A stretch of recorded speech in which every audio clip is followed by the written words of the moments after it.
Police super Bogura জনাব আলহাজ আলী আহমেদ উনি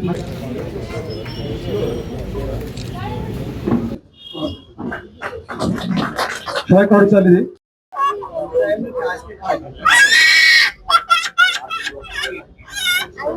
বান্ধব সংসদ সদস্য আমাদের এই আলহাজ গুনার হোসেন আজকে দিবসের সূচনা করলেন। ধন্যবাদ জানাচ্ছি সবাই সুদী মন্ডলী। এই মাগুরার অ্যাক্টিভিটিস অন্য যে কোনো জেলা থেকে পাবে, এই জন্য আমি মাগুরার স্বাস্থ্য বিভাগকে ধন্যবাদ জানাই।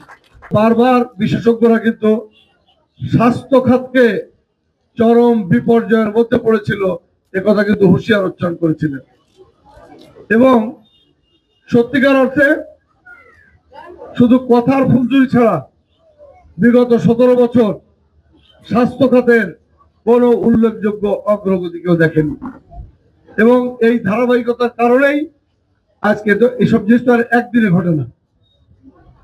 সেই জন্য আমি আপনাদেরকে বলবো, তারপরেও আপনারা ভয় পাবেন না।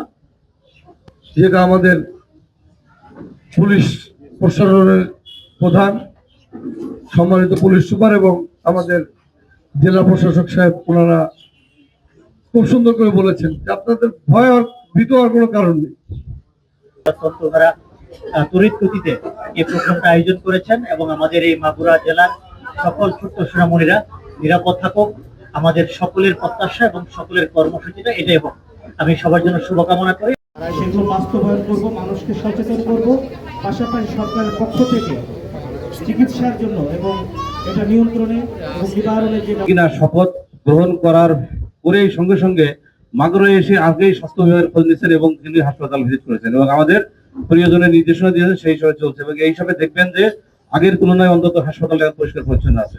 আসলে আমাদের আজকের প্রোগ্রামে আসি, এ পর্যন্ত আমরা 72 জন সন্দেহজনক রোগী পেয়েছি মাগুরায়। তার ভিতরে অধিকাংশই সুস্থ হয়ে বাড়ি ফিরে গেছে।